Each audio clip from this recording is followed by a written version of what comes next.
सभी को प्रणाम नमस्कार। आज का वीडियो काफ़ी दिलचस्प है, इसलिए वीडियो को अंत तक देखें बिना स्किप किए। और जिन्होंने अभी तक चैनल को सब्सक्राइब नहीं किया, सबसे पहले चैनल को सब्सक्राइब कर लें।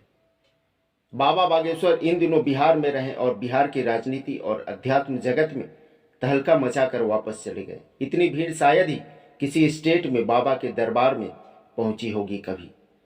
अभी जोर शोर से कल्कि अवतार का इंतजार हो रहा है। वह इन दिनों बिहार में भी कल्कि अवतार की हवा बह रही है। कई धीरेन्द्र शास्त्री के भक्त उन्हें ही कल्कि अवतार मान चुके हैं। वहीं दूसरी तरफ भारत के नास्ट्रेडमस अभिषेक सिंघल कुछ दिनों पहले अर्थक्वेक यानी कि भूकंप की प्रेडिक्शन कर रखी है। भले ही कुछ रीजन की वजह से अभिषेक सिंघल लोगों के दिलों में जगह नहीं बना पा रहे हैं, पर यह भी एक परम सत्य है कि उनकी प्रेडिक्शन 100 में से 99% से भी ज़्यादा सच भविष्यवाणियाँ होती हैं। उनकी यह प्रेडिक्शन भी सच होने वाली है, क्योंकि उनकी इस प्रेडिक्शन का संबंध पुरी के जगन्नाथ मंदिर से भी जुड़ चुका है। क्योंकि इस बार भी जगन्नाथ भगवान ने कलयुग के इस अंत घड़ी में कुछ अनहोनी के संकेत दिए हैं। जब भी पुरी के जगन्नाथ मंदिर के प्रांगण में कुछ अप्रिय घटना घटती है तो विश्व के किसी न किसी स्थान पर कुछ अवश्य घटना घटती है, और उस सारी घटनाओं का वर्णन भविष्य मालिका में पहले ही मौजूद है। एक बात मैं भी अपने तरफ से यह बता दूं कि अभी वातावरण में खामोशी आने वाले भयंकर बवंडर, आंधी तूफान, भयंकर बारिश का इशारा कर रही है, जो आगे के कुछ दिनों में घटने वाली है, जिससे शहर के शहर तबाह हो जाएंगे, जो मानव जाति के लिए एक क्षति साबित होगा। क्योंकि भौतिक प्रकृति के समस्त कार्यों के ऊपर नियंत्रण भगवान का होता है, यह स्वतंत्र नहीं है। प्रकृति भी भगवान के निर्देश पर कार्य करती है।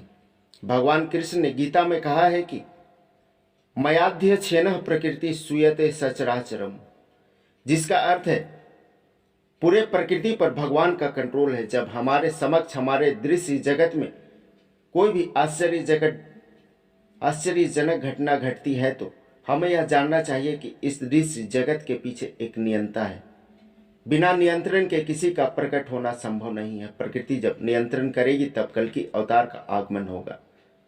जो भी नियंता को नहीं मानता उसका मस्तिष्क रोगग्रस्त हो चुका है, या फिर उसके अंदर बचपना है। जैसे कोई बच्चा मोटर इंजन से चलने वाली किसी गाड़ी या यान को देखकर यह सोचता है कि बिना किसी के खींचे ये अपने आप कैसे आगे बढ़ रहा है। इसे तो कोई घोड़ा या फिर रस्सी से खींचा भी नहीं जा रहा। लेकिन जो जानकार है वह जानता है कि इसके पीछे कोई व्यक्ति है जो इसका नियंत्रण कर रहा है। ठीक उसी प्रकार परमेश्वर वह चालक है जिसके निर्देशन में सब कार्य हो रहे हैं। आज इस कलयुग में लगभग 50% से भी ज्यादा लोग दुखी हैं। इसका क्या कारण है? गीता के अनुसार प्रत्येक व्यक्ति इस भौतिक शरीर रूपी रथ पर आरूढ़ है और बुद्धि इसका सारथी है। मन लगाम है तथा इंद्रियां घोड़े हैं। इसलिए मन तथा इंद्रियों की संगति से यह आत्मा सुख या दुख का भोगता है। कलयुग में भगवान ने मनुष्यों के दोनों हाथों में लड्डू थमा रखे हैं, एक सुख के रूप में, दूसरा दुख के रूप में।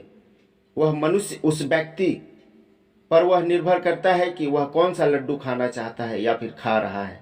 इस संसार के सारे लोग प्रकृति के कंट्रोल में है। संसार के सारे भौतिक कार्यकलाप प्रकृति के 3 गुणों के अधीन होते हैं। यानी हम मनुष्य एक कठपुतली हैं जिसकी डोर प्रकृति के हाथों में है, जिसका नियंत्रण भगवान के हाथों में है।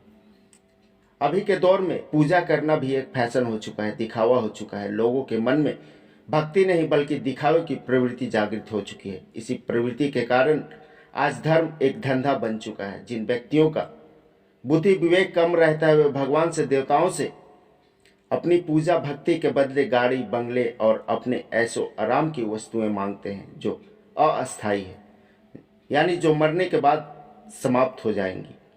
आज इन्हीं मूर्खों के कारण पाखंड चरम पर है। आज पंडितों ने एक से बढ़कर एक उपाय निकाल कर रखे हैं। गाड़ी चाहिए तो ऐसा उपाय करो, बंगला चाहिए तो वैसा उपाय करो।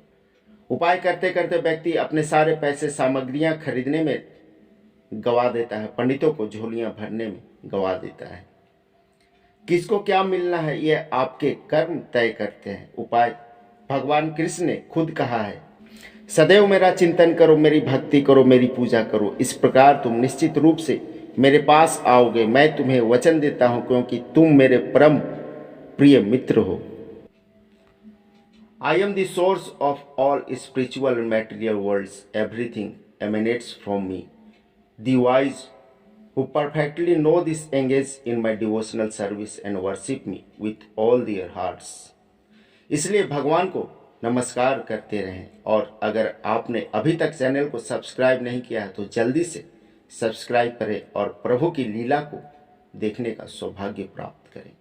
धन्यवाद।